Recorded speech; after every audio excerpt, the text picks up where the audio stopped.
Good morning. Welcome to this Unitarian Universalist Church, which includes our congregations here in Birmingham and in Tuscaloosa. Hello, Tuscaloosa. And all of our folks online as well, folks online. I'm Reverend Ruth Van Lillian. I am honored to serve both these congregations while the Reverend Julie Conradi is on sabbatical. For those in the room, if you would take a moment to look at your contact card and fill out the relevant information on both sides, you can place it in the offering basket later or hand it to an usher as you exit the room. This morning, our sister congregation in Tuscaloosa will hold their annual meeting after the service. So we wish them well as they go about their important annual business today. We will have our annual meeting in 3 weeks. Whoever you are, whomever you love, wherever you are today and wherever you are on your journey, you are welcome here. The prelude prepares us for the service.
And now for our chalice lighting. If we agree in love, there is no disagreement that can do us any injury. But if we do not, no other agreement can do us any good. Let's endeavor to keep the unity of the Spirit and the bonds of peace. In the spirit of inclusivity and welcome, please greet one another, especially those you might not recognize. And for those of you online, say hello in the chat. And hello, Tuscaloosa.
Well, do you just want to get up and do it?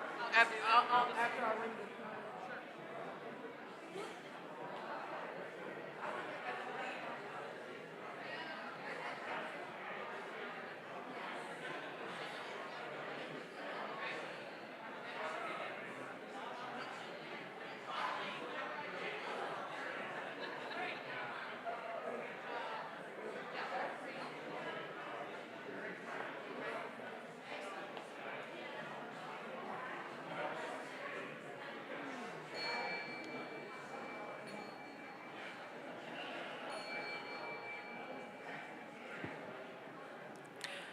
Our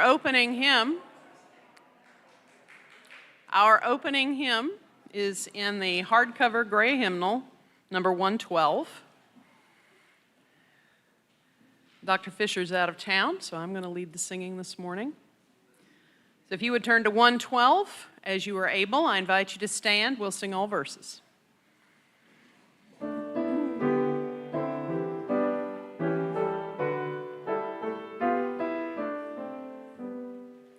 Do you hear, oh my friend, in the place where you stand, through the sky, through the land?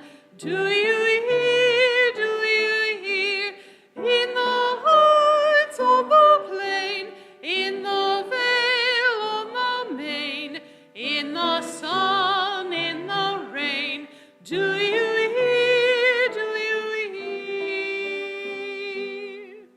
Through the roar, through the rush, through the throng, through the crush, do you hear in the hush of your soul, hear the cry, fear won't still, hear the heart's call to will, hear a sigh, startling trill, in your soul, in your soul.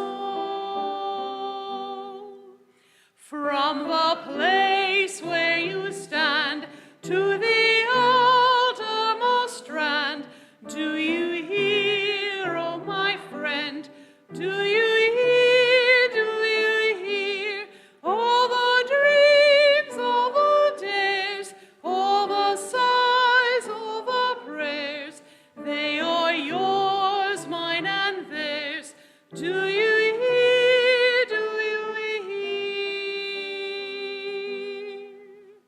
Please be seated.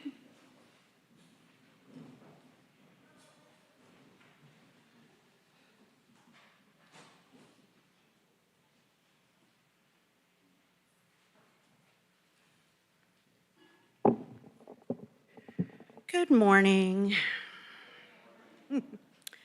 Alabama is reporting the highest maternal mortality rate in the United States. Between 2018 and 2022, Alabama experienced 59.7 maternal deaths per 100,000 live births. Significantly surpassing the national average and highlighting deep-seated disparities in the maternal health care. Let's see, the national trends. A study published in the JAMA Network Open revealed a nearly 28% increase in pregnancy-related deaths across the U.S. Let's see, where was I? During the same period, and totaling 6,283 deaths. There is racial disparity and age disparity. The numbers are just outrageous. Contributing factors are cardiovascular disease, lack of maternal medical care, postpartum care, and such. We can definitely help by reaching out to Yellow Hammer Fund. Thank you.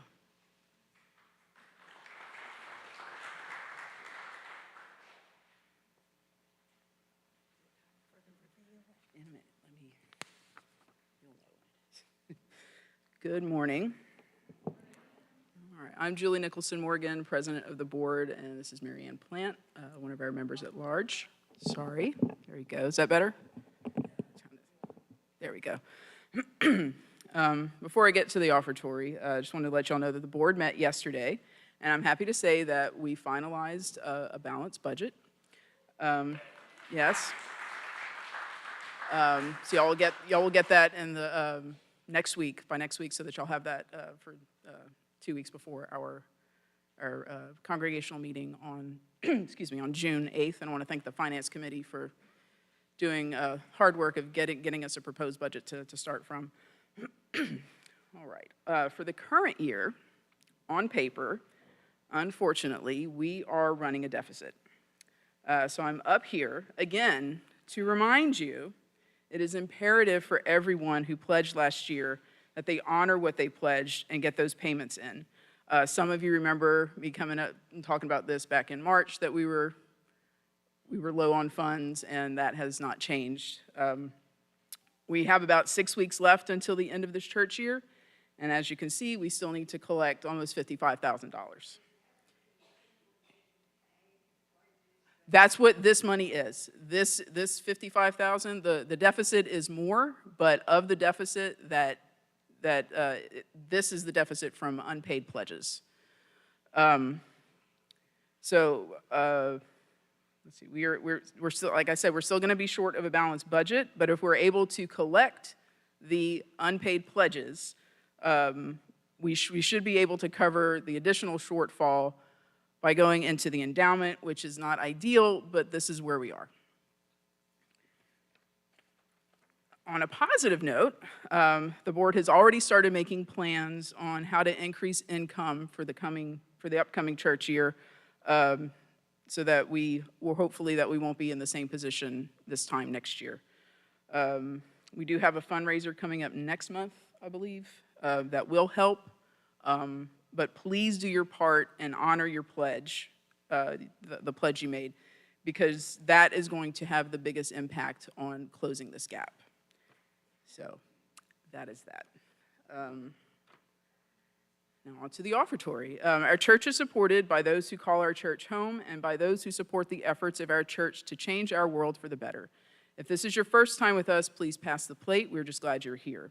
We share our cash plate every Sunday with organizations whose work reflects UU values to care for marginalized persons, advocate for real and systemic change, defend our environment, and promote justice and equity for all. This month, our Share the Plate recipient is the Magic City Acceptance Academy.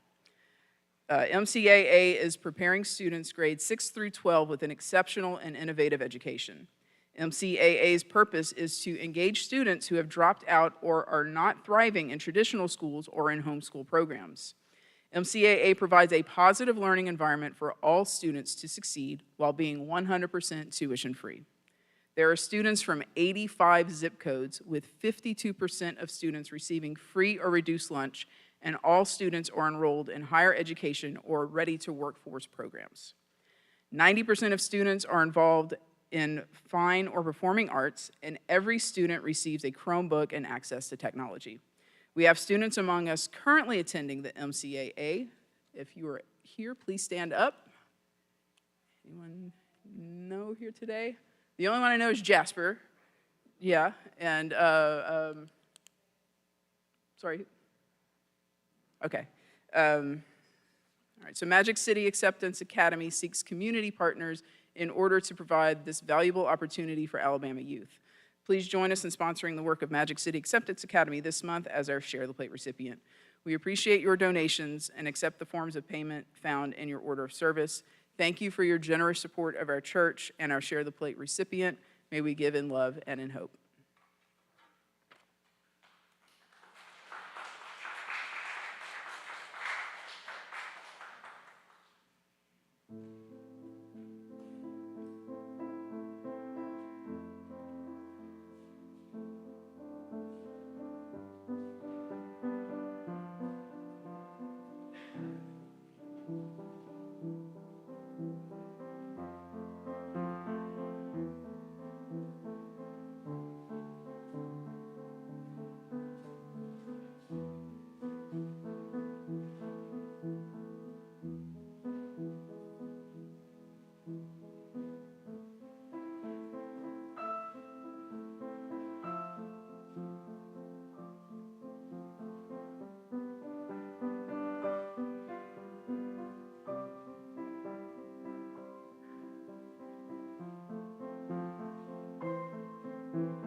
Now is that time in our community when we share what we carry with us today, joy or sorrow, often a combination of both. For those of you online, please share your joys and concerns in the chat. And remember, you can hold others symbolically by placing parentheses around their name. For those of you in person today, you are invited to come forward and drop a stone into the water in honor or in memory of what is on your heart today. Please come forward.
Today we celebrate Bob Kramer's recovery after his misstep last week.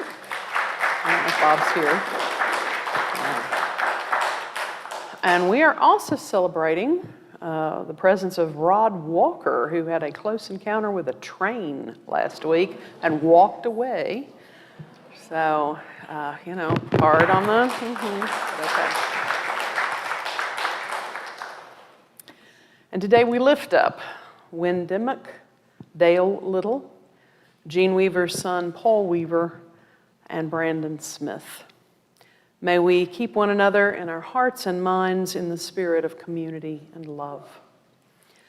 Please join me in the spirit of prayer and meditation, followed by a moment of silence.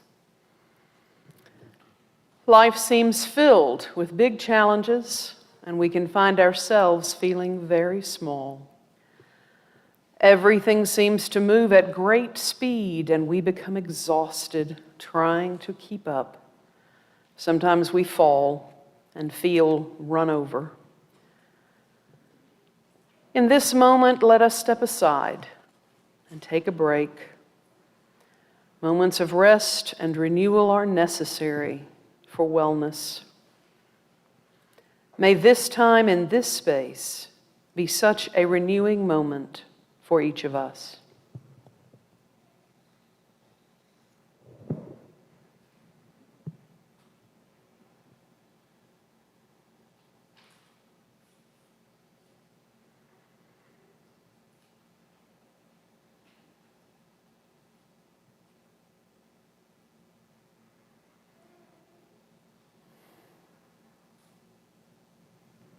Amen and blessed be. Will the children come forward?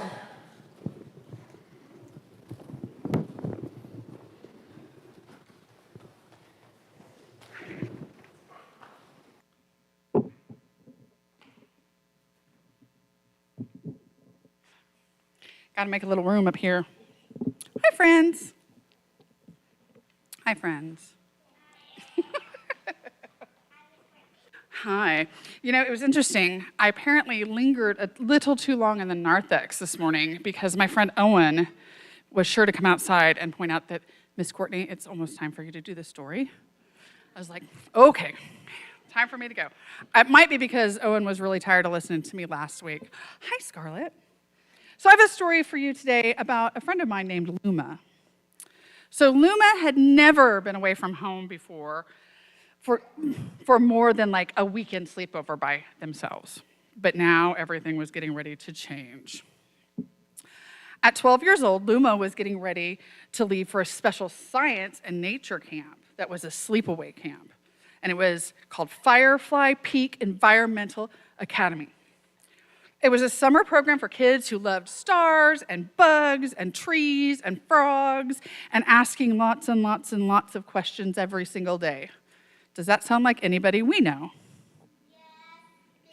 Yeah, we all like to ask questions, don't we? Exactly. Well, and Luma had earned a scholarship to go, so they were really excited. But it was also a little bit scary. The night before the trip, Luma sat on their bed, surrounded by their open suitcases, folding their clothes, with a quiet hum of a box fan in the window. Mom came in carrying a laundry basket and said, "Ready to check the list?" Luma nodded, and together they packed the must-haves. So what kind of things do we have to have when we go to like a sleepaway camp? What do you think, Violet? You need food? Man, I hope they feed you at camp. Emma, what do you think?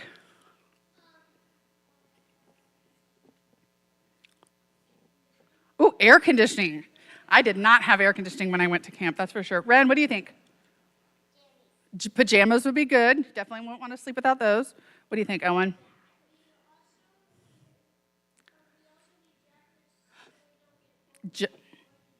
Jackets and blankets so you don't get too cold, even in Alabama in the summertime, and a sleeping bag. What do you think, NJ? Sunscreen. A pillow. Right. Cool. Lily, what about you? Lots of pillows. Pillow forts. Brady, what's your idea? Stuffed animals, I like that. That's a really good idea. What about flashlights? Yeah.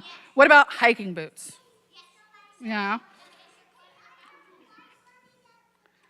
Ooh, a white bunny stuffy. That would be a good one to take with you.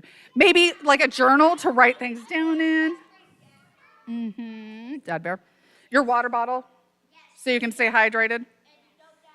And you don't die of thirst. And your toothbrush. Don't forget your toothbrush. And then, but Luma had something else. Luma had something special from each of their family members. Very cool. From Mom, there was a small dragon keychain. It was worn, but it was like really fierce looking. And his mom said, "This used to hang on my backpack when I was in college for protection and for personality." Excellent. And from Dad, there was a compass app that was installed on Luma's phone, along with some playlists of songs that he made for the really long car ride. And then from her younger brother, Leo, there was a homemade friendship bracelet and a tiny rock painted like a ladybug. Ooh, a ladybug rock. And the last thing that Luma packed was a letter from their grandma that had been dropped off earlier in the day. And this letter was written in loopy handwriting. Does anyone's grandma write with loopy handwriting? And it says on the outside, read this on a hard day. So the next morning, the car ride to camp shuttle station was filled with awkward silences, then bursts of chatter. Oh, pictures would be good too. Did you forget your toothbrush? Nope, I packed it. Do you think the other kids are gonna like me? Oh, retainers. They'll be lucky to even get to know you, right? That's what we always say. Will they like me? Absolutely, because they're gonna be lucky to get to know me. Afia, you're right, Penny. So once Luma got to camp, their life was really busy though. Hikes up steep trails, journaling under giant oaks, learning how to read the weather from cloud shapes and wind patterns. One evening during a solo night hike, oh my gosh, solo night hike, led in pairs but spaced out along the trail, Luma's flashlight flickered out. Uh-oh, the flashlight went out, friends. Yep. Heart was pounding. They focused, frozen in the dark woods. And then they remembered they had their playlist. Luma swooped in their earbuds and hit play. There's soft music, and then Dad's goofy voice saying, hey, if you're hearing this, you're probably in a magical forest. Watch out for raccoons with swords. Oh my gosh, that made them laugh out loud. So they kept walking. At a clearing, they sat down on a log and took out Grandma's letter. It read, Dear Starwalker, first hard day? Good. That means you're learning. That means you're growing. You are not alone. You carry your family with you. Our jokes, our hugs, our courage. Look up. The sky is full of people who once felt what you feel right now, and you're one of them. Shine bright. Love always, Grandma. Not right now. Scarlett would like to try the microphone. We'll do that a different day, though, I promise. At the end of camp, during the closing bonfire, each camper shared something they'd learned. And when it was Luma's turn, they stood holding up the dragon keychain. We're never really alone, they said. We love to carry it. We carry love with us in bracelets from our little brother, in letters from our grandma, in playlists from our dad, and even in dragon keychains. And in the people who help us find our way, even when they're very far away. I'm almost done, and then we're gonna play. Okay, hold on 1 second. And I learned that the journeys don't make you have to leave everything behind. They help you learn to carry it better. The end. Woohoo! All right, my friends, would you like to go downstairs and play? Yeah,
We are going, heaven knows where we are going, but we know within. I love maps, paper maps, the kind you open up and spread out and can never properly refold. I like to stop at state line visitor centers and get the latest free state map. I know most folks use their smartphone GPS these days. They tap in an address. A nice, calm phone voice says things like, turn left at the next traffic light onto Free Fall Parkway. Sure, I use GPS too, but it's not nearly as satisfying. I like to plan my route. I use online maps a lot too to plan a trip to a new location, and I've used Google to look at street-level photos of locations, so I'll recognize them when I see them. But when I'm out in the car and not sure, I'll pull over and get out the map. When I was 13, my family took a trip to Great Britain, and I rode shotgun in the front seat much of the time. Dad made me the navigator and taught me on that trip how to read a map. You should have seen us in Wales, with me trying to locate place names with 18 consonants and 2 vowels.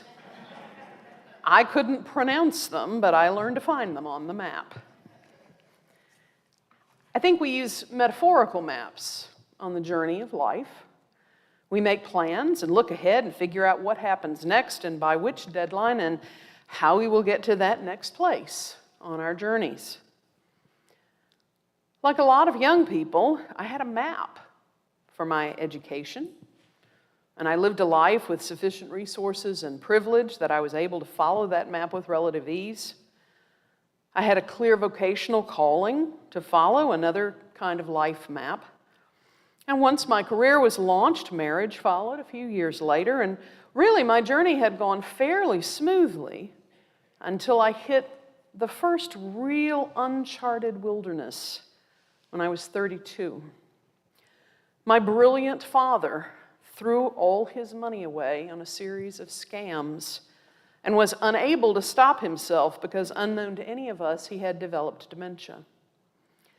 It became incumbent upon me to step in and take over my father's life against his will.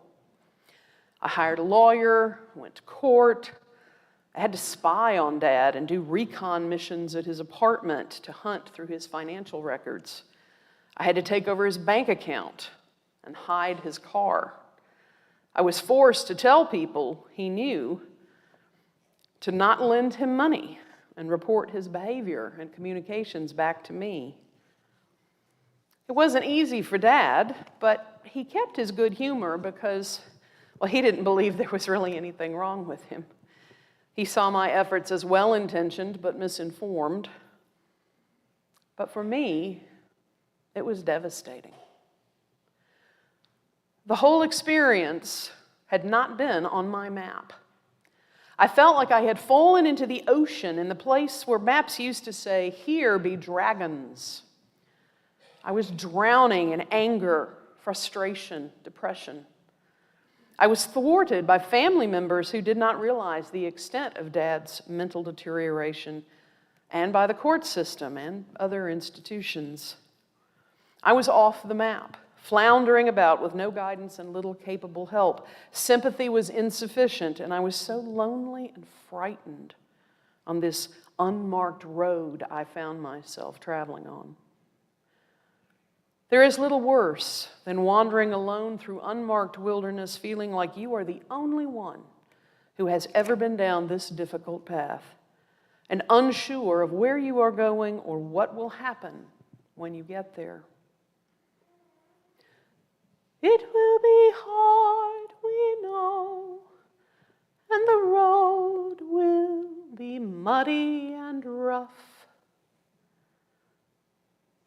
I think many of us are feeling like this these days. The road has become muddy and rough for a lot of us, and it's hard to be sure of where we are going or how we're going to get there. There are plenty of people who are trying to lure us with disinformation and lead us down paths that look easy but lead to dangerous destinations. The COVID pandemic was such a journey for all of us. None of us had been that way before, and we all struggled to find our direction.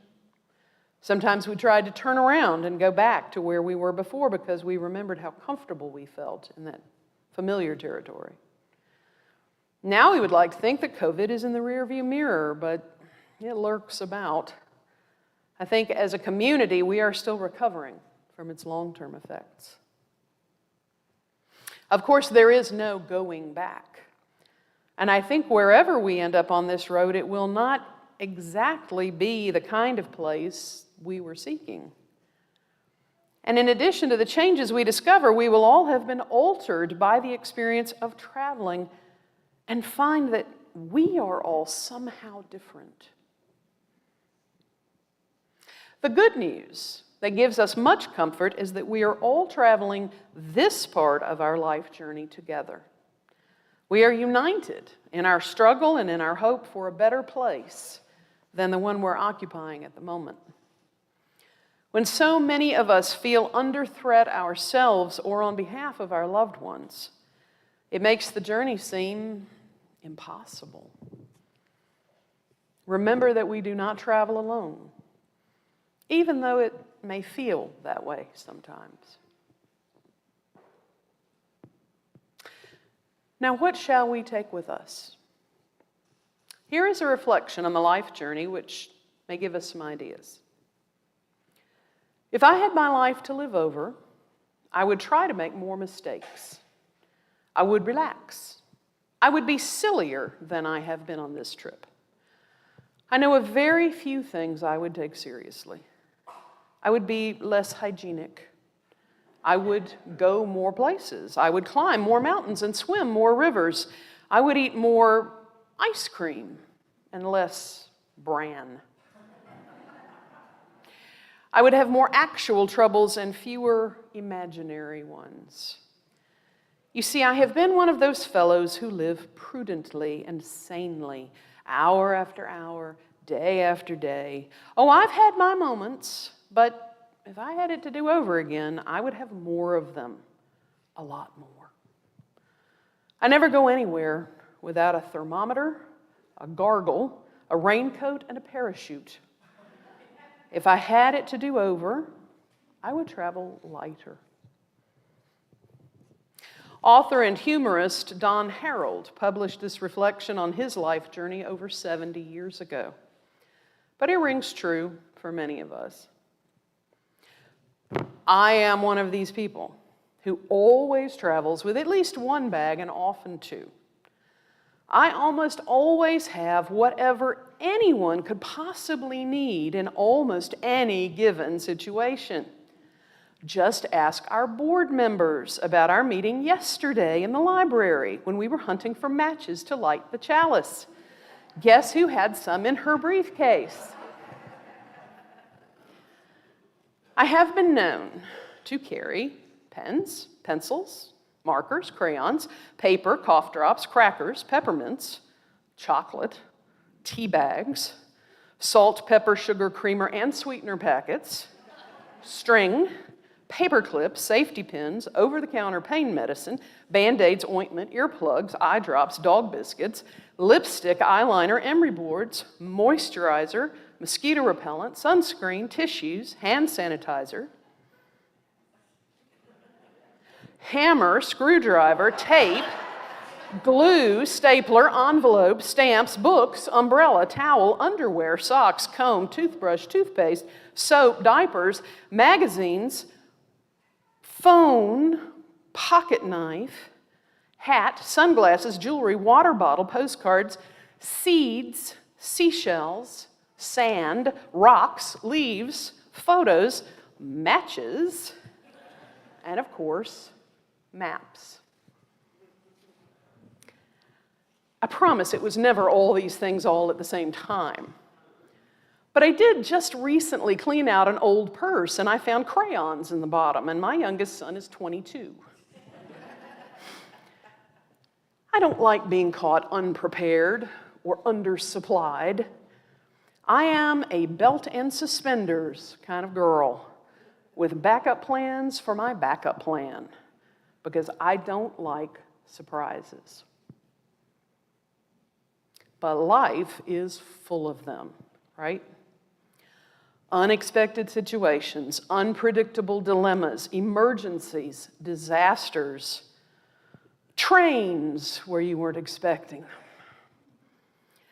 No matter whether we carry only a wallet or a huge rolling suitcase wherever we go, we will not always have what we need at hand for every situation. Sometimes life will shock and surprise us, and we will have to think on our feet, make do with the resources at hand, and ask for help. So what do we need to pack for this life journey. Certainly, we need some internal resources. Open-mindedness will help us learn new things as we go, and shrewd discernment will allow us to examine each lesson and determine its value. Curiosity and wonder are items we can engage individually and with traveling companions as we encounter unfamiliar situations. Caution and care are needed too, because the journey takes us through dangerous territory. Integrity and authenticity will help us travel together and address the challenges we meet on the road. Above all, kindness, generosity, and compassion for our fellow travelers will make the journey easier and more fulfilling for us all. We should also lighten our load and leave some things behind, such as prejudice, self-righteousness, self-absorption, greed, absolute certainty, fear of change and of difference, condescension and shame, among others. What are you carrying in your life travel bag that you might be better off setting down by the roadside? When we visit national parks, we are admonished not to take anything when we leave the beautiful wilderness we have visited. This is very hard for some of us. We human beings have something of the magpie in ourselves, and we do love to collect things. My own house is filled with souvenirs from trips, a mixed collection of the aesthetically pleasing, the scientifically fascinating, and the expensively pointless. But what about the things we pick up on our metaphorical journey? Our experiences leave us with internal souvenirs for good and for ill. Painful experiences like loss, injury, or abuse leave us carrying the heavy, cumbersome loads of grief and hurt and distrust. Joyful experiences such as play, beauty, and love offer us feather-light souvenirs of trust, delight, and hope. We also collect companions as we travel, and some of these relationships will yield mutual help and support, while others can become an obstacle to healthy traveling. Careful selection of the company we keep on the road will have a profound impact on our experience of the journey. It is written that God made the earth round so we could not see too far down the road. If we always knew what was coming next, we might sit down and refuse to go any further. Really, though, it's not an option. The journey must be taken until we are finished with our portion. The human journey began long before we joined in the march, and it will continue long after we are done with our part. The question we must all ask ourselves is what we will do along our part of the path. With whom shall we travel? How shall we treat others along the way? What good, what kindness, what justice, what assistance can we render as we move along? Here are a good set of directions for navigating the journey from one of my heroes. I have one life and one chance to make it count for something, said President Jimmy Carter. My faith demands that I do whatever I can, wherever I am, whenever I can, for as long as I can, with whatever I have, to try to make a difference. Friends, I'm so glad to be traveling this part of the journey in your company. I know the path is difficult right now. I feel it too. And we were not expecting it to be so rocky and thorny. I am confident there will be smoother roads ahead, but we can only continue on enduring the length of the path we are traveling now. There is no definitive map for this collective journey and not even complete agreement about the destination. Will we know it when we have arrived? Will everyone get there together? These are not easy questions, and they don't have simple answers. What is true is that right now we are traveling together in good company, and we have each other's strength and encouragement. For now, that will have to be enough. We must hold hands and trust that love, friendship, and common commitments will keep us connected as we travel together. And wherever there is, we will get there. Heaven knows how we will get there, but we know we will. Amen, and blessed be.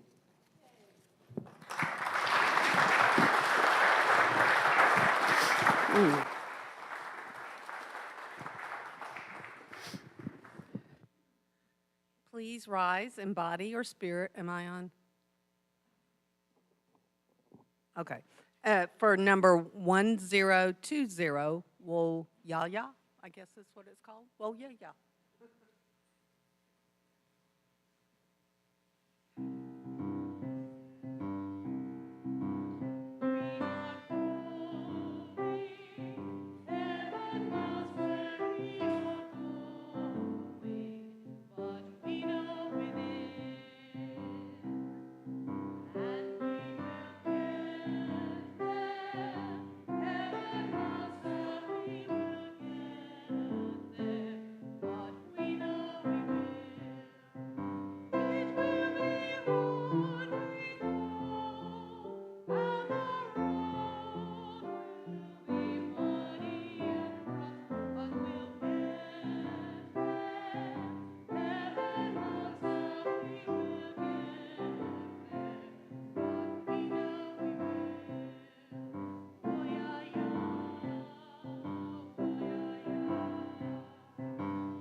As Reverend Ruth said at the beginning, please fill out your connection card and give it to an usher when you leave. Be sure and look at the boxes. There's so many opportunities to connect outside of Sunday morning. Paul Weaver returned home on Friday after having a stroke, and a meal train has been set up, but it was set up after the all-church email went out, so I want to give you the URL, and then I'll repeat the address at the end of the announcement, so if you get out a pen and paper, you can write it. It's mealtrain.com/031219. And again, I'll say that at the end. There will be informational meeting immediately after the service in the narthex for anyone who wants to know more about Music Share. And this is from Pam Powell for the Bending the Arc. UUCB members have received a special invitation from Valencia Reese to attend the Carlton Reese Memorial Unity Choir's album release concert on Sunday, May 25th at 3 p.m. at the 16th Street Baptist Church. Valencia is Carlton Reese's daughter, and she's a soloist with the choir, and she said the choir's hoping that many UU folks will attend. Our church has long enjoyed a close relationship with the Carlton Reese Memorial Unity Choir. In fact, the choir's featured along with the UUCB choir in both Bending the Art films. And they've performed at our film screenings and many other church events. They were just here for our, did we have our 70th anniversary? Okay. The choir was started in 1959 by Reverend Fred Shuttlesworth and the civil rights movement here in Birmingham. They performed regularly at mass meetings during the 60s, often along with speeches by Reverend Shuttlesworth and Reverend Martin Luther King. Today, they continue to perform to tell their stories about growing and up in Birmingham during segregation. The concert on May 25th will celebrate the long-anticipated release of their album called We've Still Got a Job to Do.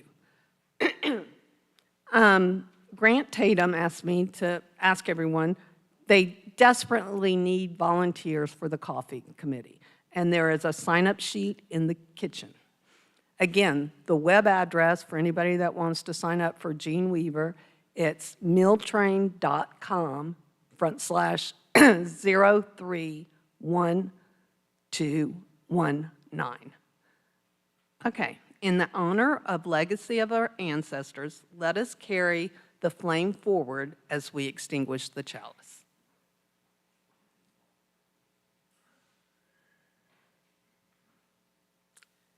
If here you have found freedom, take it with you into the world. If you have found comfort, take it with you into the world.